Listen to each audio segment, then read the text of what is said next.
여기 계시지 않고 살아나셨느니라. 다시 한번요. 여기 계시지 않고 살아나셨느니라. 두 주 전으로 기억됩니다. 포르투갈의 서쪽에 한 해안에 가면 이런 비석이 있고, 그 비석에는 여기가 끝이다, 그러나 새로운 것이 시작된다, 뭐 그런 편말이 있다 그랬어요. 스페인도 뒤질세라, 스페인령의 지브롤타라고 하는 곳에 그런 편말이 있었다고 합니다. 1492년에 한 해안가에 꽂혀 있던 편말에는 이런 글이 있었다고 하죠. 라틴어로 네 플러스 울트라. 이게 무슨 뜻이냐면 영어로 no more beyond라고 하는 말입니다. 이걸 한국말로 바꾸면 이 너머에는 아무것도 없다, 이런 말이죠. 이 바다로 가면 더 이상 아무것도 없다, 이런 말입니다. 자, 그런데 같은 해 1492년도에 크리스토퍼 콜럼버스가 신대륙을 발견합니다. 그리고 돌아왔을 때 사람들은 저기에서 한 글자를 없애버렸습니다. 네라는 말을 없앴죠. 그러면 플러스 울트라 more beyond가 되죠. 이게 한국말로 어떻게 될까요? 좀 깁니다. 이 너머에는 더 많은 것이 있다. 한 글자 없앴는데 당연히 뜻이 뒤집어집니다. 더 많은 것이 있다고. more beyond가 됩니다. 또 more라는 말이 강조가 되는 것이죠. 여러분, 죽음이 끝이라고 하는 사람이 있습니다. no more beyond. 아니지요. more beyond. 죽은 이후에 더 많은 것이 있다는 것이죠. 더 많은 것이 기다리고 있습니다. 이것이 부활을 만난 사람들의 고백이 될 줄 믿습니다. 부활절 아침에 부활절의 의미, 이 부활이 주는 하나님의 크신 사랑을 우리가 함께 깨닫기를 원합니다. 부활은 무엇일까요? 첫째로 우리의 산 소망이 되는 것입니다. 우리에게 산 소망을 주시려고 예수님께서 부활하셨습니다. 어떤 사람들은 부활이 있을 수 있냐고 물어봅니다. 죽은 사람이 어떻게 사는가? 이거는 무슨 소설이나 이것은 어떤 만화나 어떤 우리들이 만든 작품에나 나오는 이야기지, 우리가 말은 쓰긴 쓰지만 이 부활이란 단어를 쓰기는 하지만 이것은 현실적으로 불가능하다 라고 말씀하신 분이 있습니다. 그게 틀리다는 것도 제가 말하지 못하겠습니다. 그러나 여러분, more beyond입니다. 그 이상이 있습니다. 거기에 머무르지 말고 그 이상을 볼 수 있는 눈이 열리기를 바랍니다. 예수 그리스도의 부활에는 증거가 분명히 있습니다. 여러분, 증거가 있다는 것은 사실이란 이야기죠. 그 증거를 몇 가지 말씀드립니다. 첫째는 비어있는 무덤입니다. 예수님의 무덤은 예수님이 사신 게 아닙니다. 예수님이 준비하신 게 아닙니다. 아리마대 사람 요셉이 제공한 것입니다. 그러니 증거가 있습니다. 비어있는 무덤이 있습니다. 두 번째는 제자들의 변화된 모습입니다. 제자들이 다 도망갔습니다. 수제자도 배신하고 주님을 떠났습니다. 요한밖에 오지 않았어요. 그랬는데 그 제자들이 예수님이 부활한 다음부터 뒤집어집니다. 우리 아이가 바뀌었어요, 변했어요, 뭐 이런 것처럼 제자들이 변해버린 겁니다. 그 제자들이 나중에는 어떻게 됐느냐? 예수님보다 더한 죽음을 맞이하면서도 기쁨으로 자신의 삶을 걸어가고 있는 걸 볼 수 있습니다. 왜 제자들이 바뀌었을까요? 이것은 부활했다는 증거밖에는 설명할 수가 없는 겁니다. 또 사람들이 있었습니다. 사람들의 반응이 있었습니다. 사람들의 반응과 기독교의 탄생은 확실한 증거가 됩니다. 왜냐하면 사람들이 이것을 거짓이라고 말한다면 이 모든 기록들을 다 없애버렸을 것입니다. 예수님이 막 다니시는 것을 본 사람들은 예수님의 부활 증인이라고 말을 했으니 그 증인들 때문에라도 없앨 수가 없는 거지요. 그리고 기독교가 탄생했습니다. 나중에는 로마에서 국교까지 했습니다. 이것은 예수님의 부활이 없었다면 도저히 일어날 수 없는 일이지요. 사실 많은 사람이 도전합니다. 도박자 중에 사이먼 그린리프라는 분이 있는데 부활이 허위 조작이라고 생각하고 이것을 그가 가지고 있는 능력으로 법정에서 심리를 하는 방식으로 성경에 나와 있는 질문 또 내용들을 질문으로 해서 조사해 본 결과 결론이 나왔습니다. 예수님의 부활은 사실이다. 여러분, 이 예수님의 부활 증거가 확실하다는 것은 역시 사람들이죠. 왜냐하면 이 부활을 잘 가장 안 믿는 사람이 바로 사람이거든요. 그러니까 부활하신 이후에 예수님은 나타나셨습니다. 사람들에게 나타나셨습니다. 그리고 사람들에게 보이셨습니다.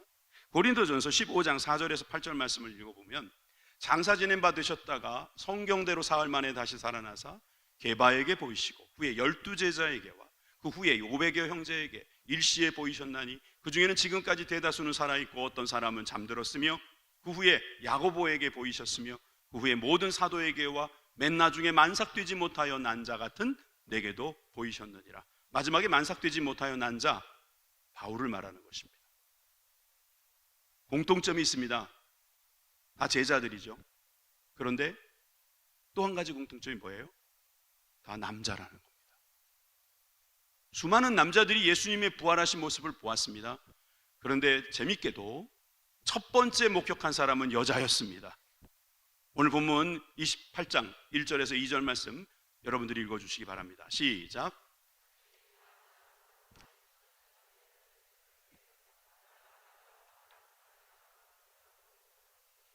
큰 지진이 나며 주의 천사가 하늘로부터 내려와 돌을 굴려내고 그 위에 앉았는데, 여러분 안식 후 첫날이라고 했습니다. 안식일 날은 왜 못 왔어요? 안식일 날은 아무것도 하면 안 되기 때문에 그래요.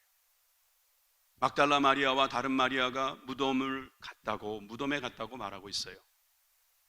요한복음에도 막달라 마리아와 마리아의 이런 무덤을 향한 내용의 기사가 있습니다만, 누가복음과 마가복음에는 구체적인 동기도 나와 있습니다. 향품을 가지고 예수님께 발라드리려고 하는 거예요.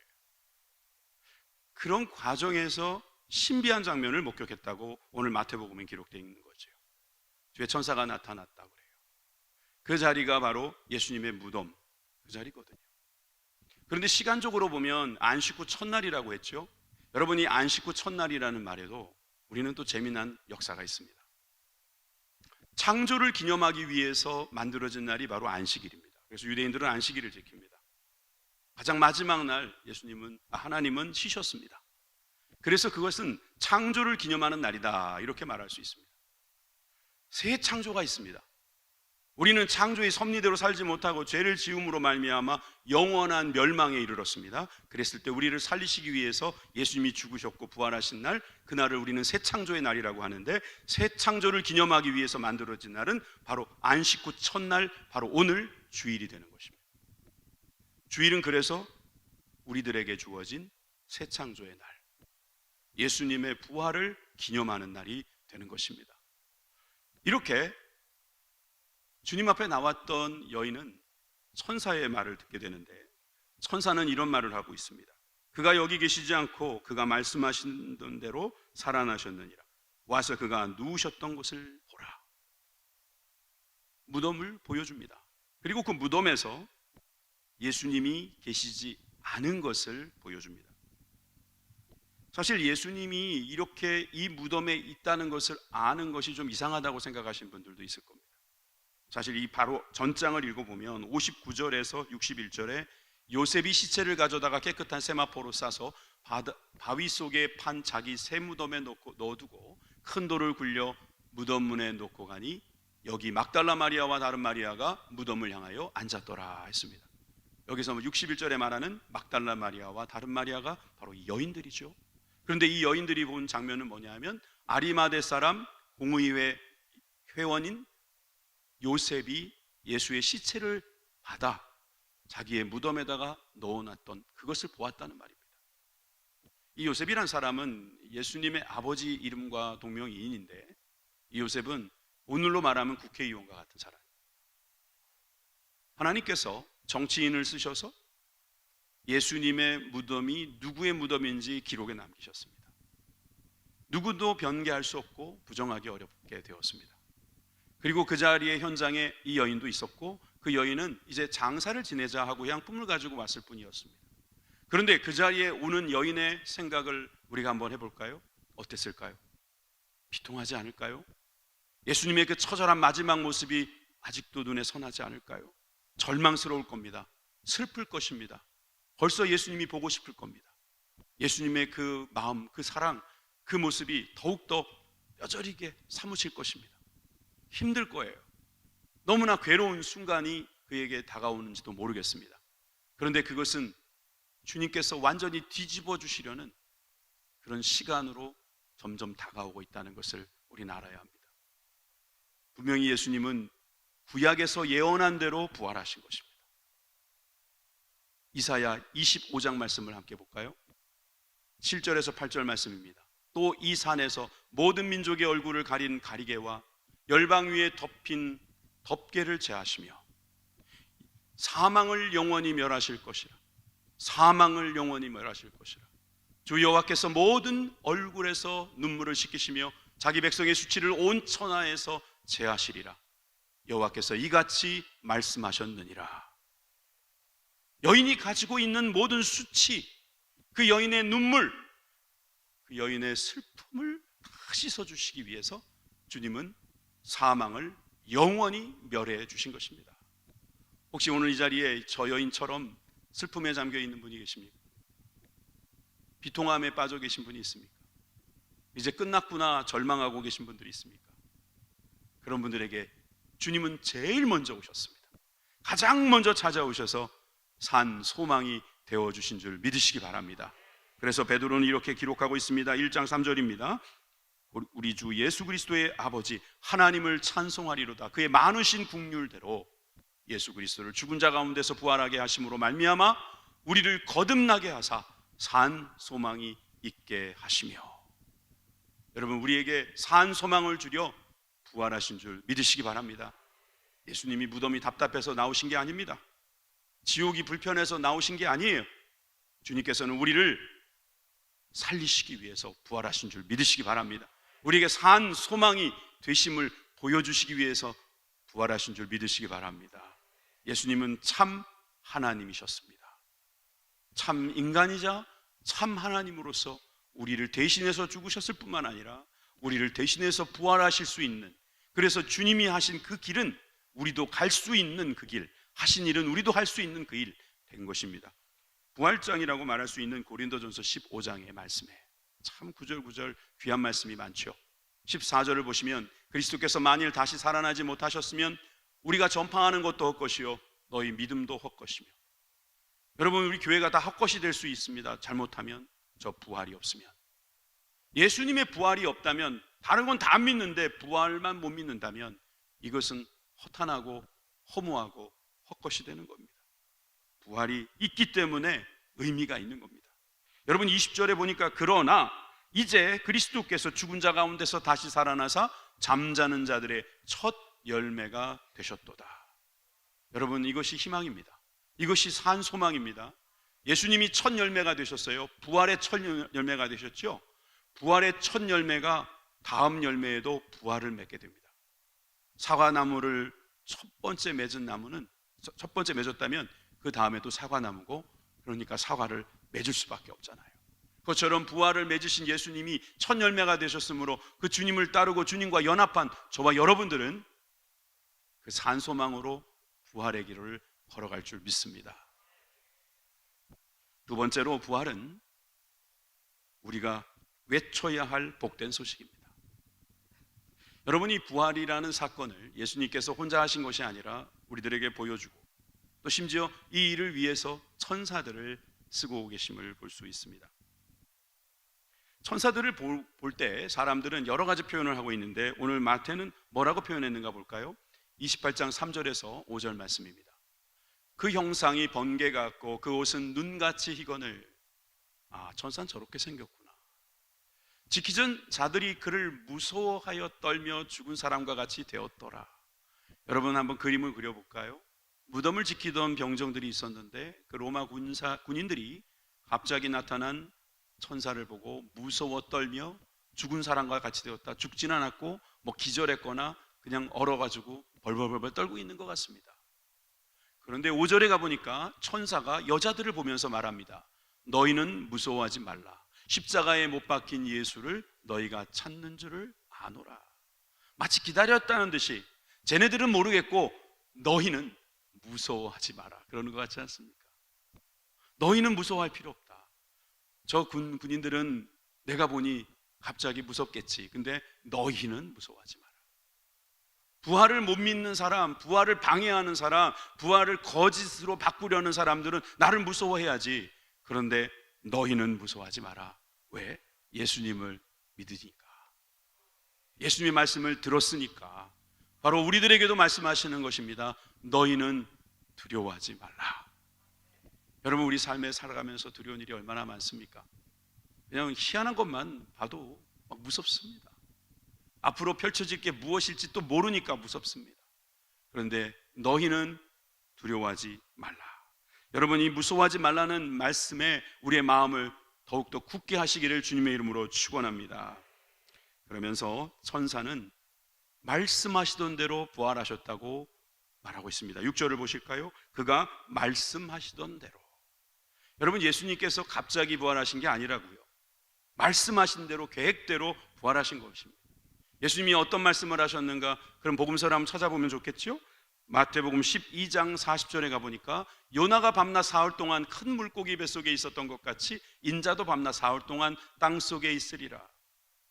예수님께서 지나가다가 이런 말씀을 하시는데 사람들은 처음에 이해를 못했을 거예요. 저게 무슨 말일까? 왜 사흘 땅속에 들어가신다는 걸까? 예수님이 죽으신다는 말씀이죠.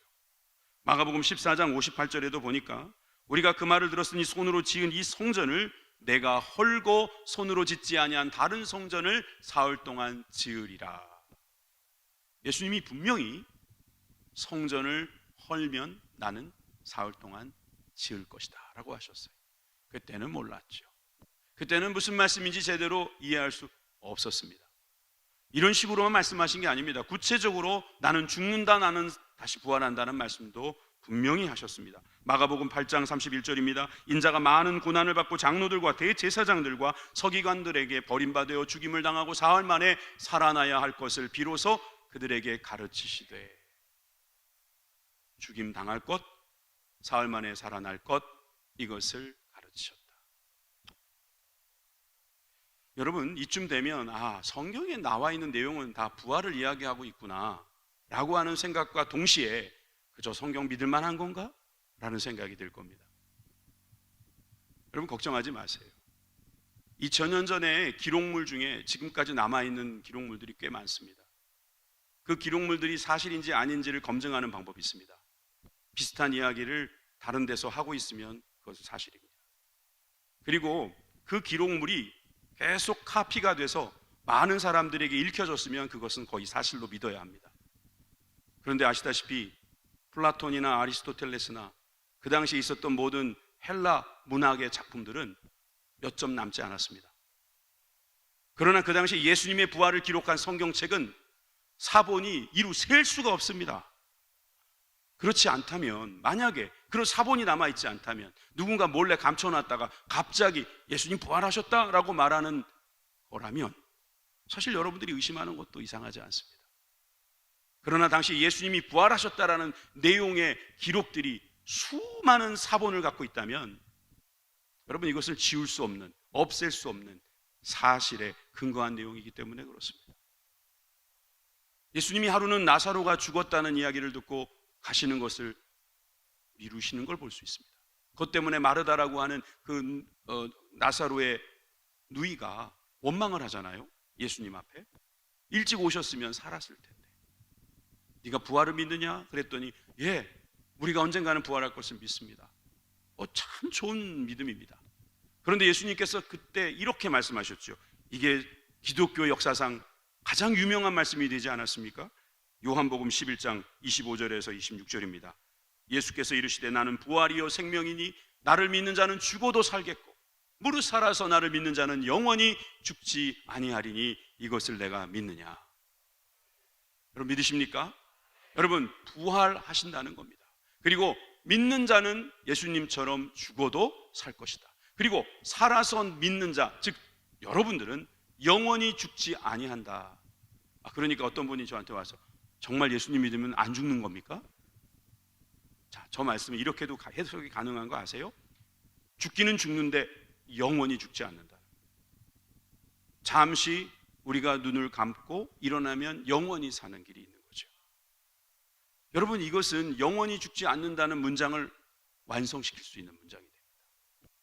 여러분, 우리가 살아서 믿었습니다. 그러면 우리는 죽긴 죽어도 영원히 죽지는 않는다. 다시 말하면 영원히 살 수 있다는 말씀을 우리들에게 해주시려고 하신 말씀인 줄 믿으시기 바랍니다. 사실 믿는 자에게 하나님이 주시는 이 귀한 말씀, 이것은 구원입니다. 우리가 구원받을 수 있다는 거예요. 내가 돌을 닦고 내가 무엇을 최선을 다해서 하나님의 구원을 받는 것이 아니라 하나님이 최선을 다하신 것을 믿어드림으로 말미암아 구원받는, 이거야말로 인간을 사랑하는 하나님의 마음이 듬뿍 담겨있는 종교 아니겠습니까? 여러분, 부활은 바로 우리들에게 주신 하나님의 거룩한 말씀입니다. 전사는 이 여인들에게 이렇게 말합니다.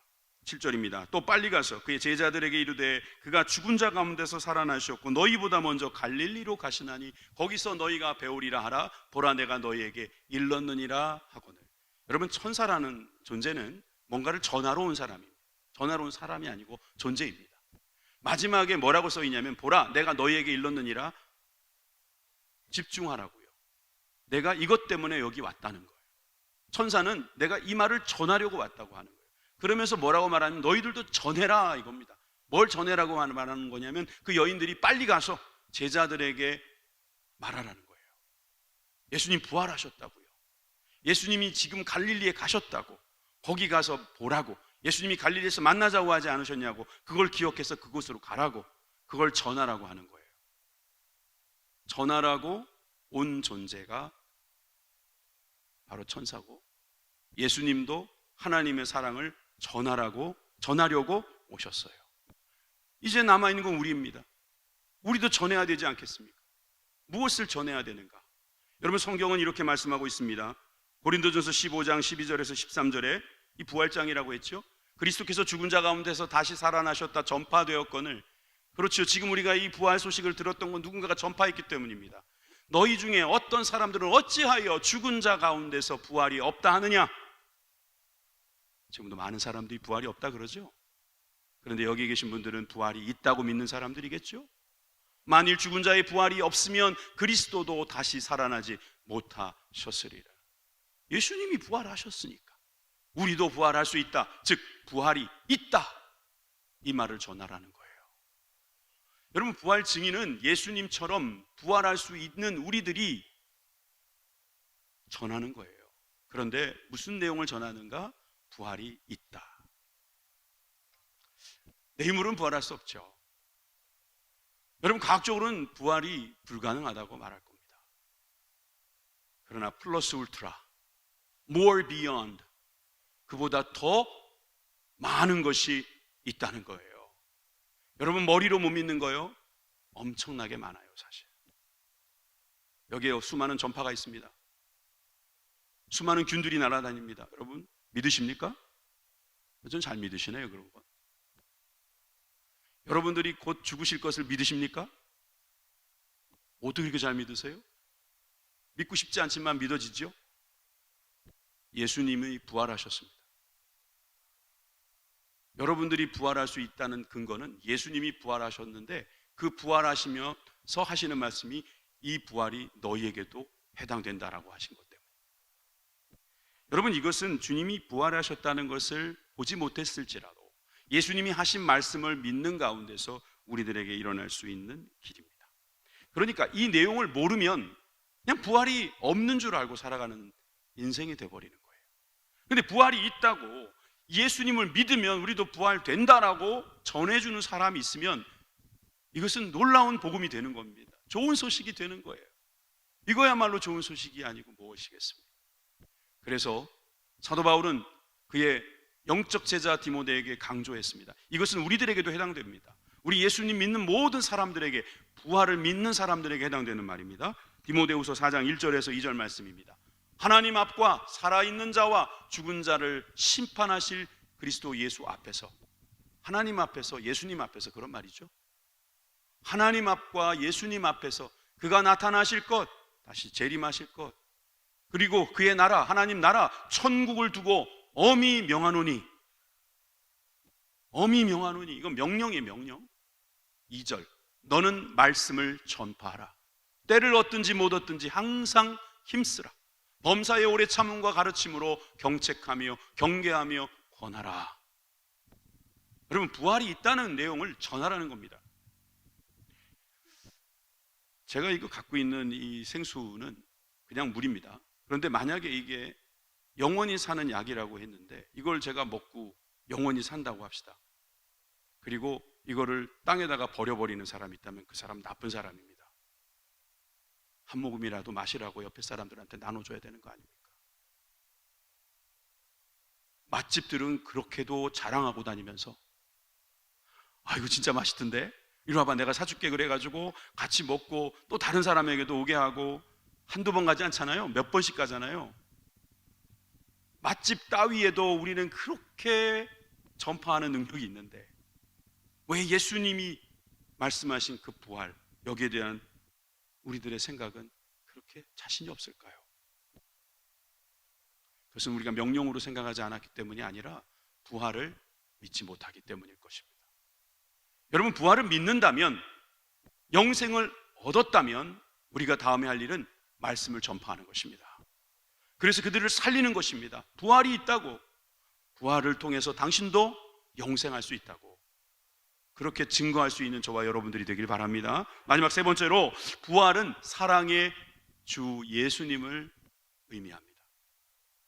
우리 예수님은 사랑의 주님이십니다. 여러분, 예수님은 우리를 위해서 죽으셨을 뿐만 아니라 우리를 위해서 부활하신 거예요. 그런데 이 주님께서 부활하셔서 첫 번째 하신 말씀이 무엇일까요? 이 질문이 연예인들이 성경 공부하는 자리에서도 있었답니다. 한 목사님이 연예인들을 데려다 놓고 성경 공부할 때 다음 주까지 이 내용을 읽어오세요 했는데 그 내용 안에 예수님이 부활하신 다음에 하신 말씀이 나와 있거든요. 그런데 한 분이 하도 바빠서 읽어보지 못한 거예요. 그래도 목사님이 질문하니까 답을 해야 될 거 아닙니까?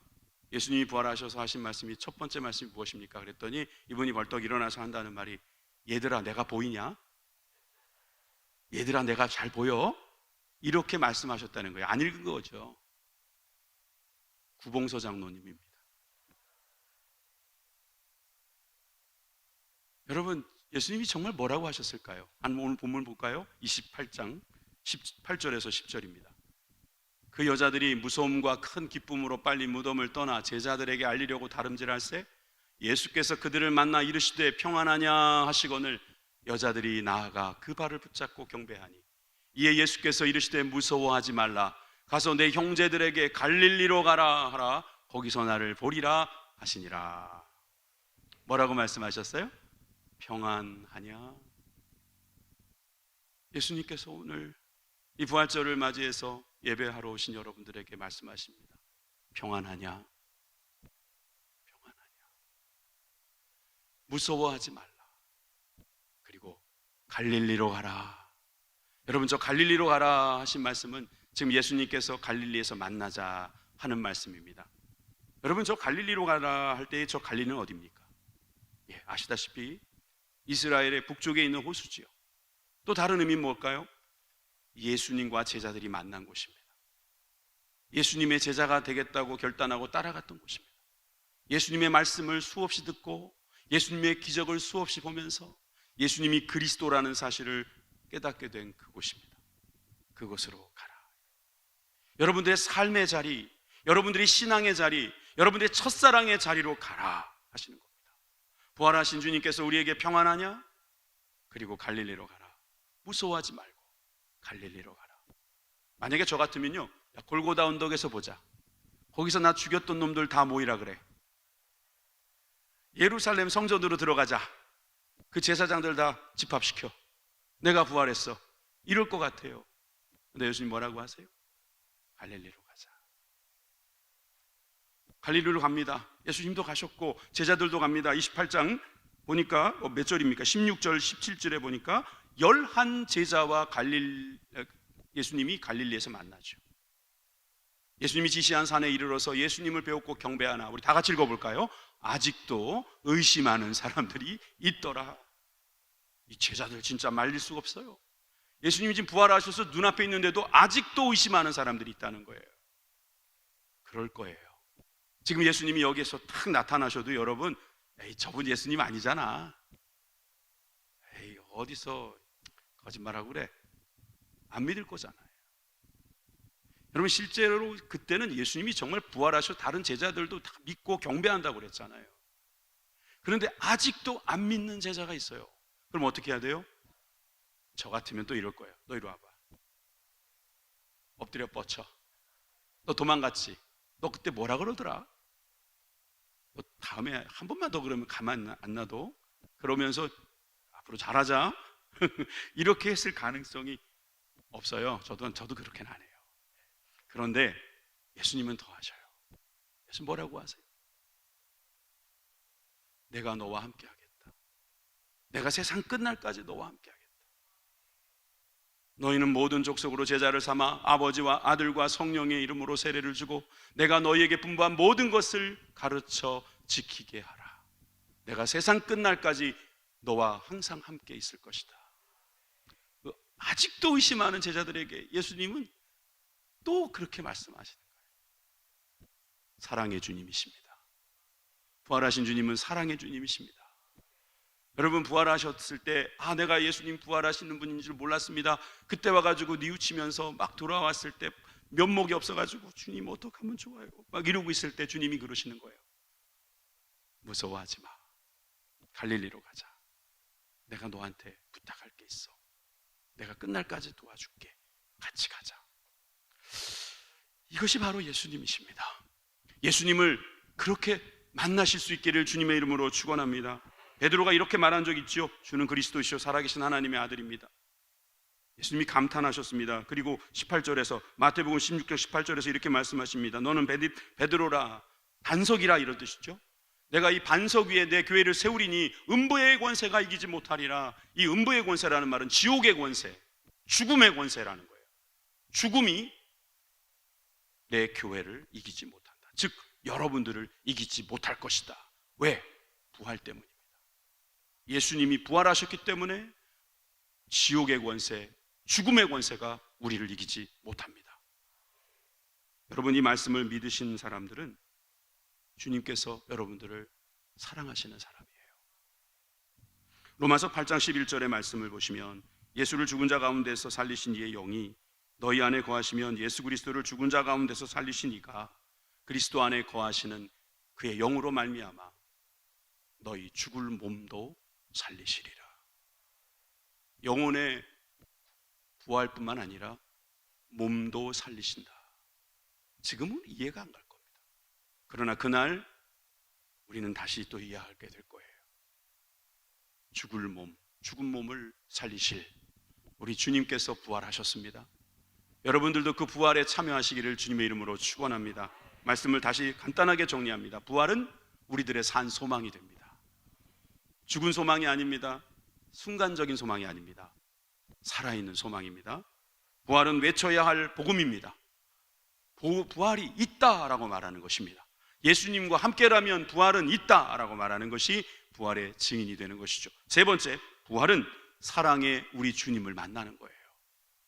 우리를 징계하시고 징책하시고 우리에게 경고하시는 주님이 아니라 아직도 믿지 못하지만 그래도 제자라고 부탁하시는 우리 주님, 우리와 늘 함께 하시는 사랑의 주님인 줄 믿습니다. 기도하겠습니다.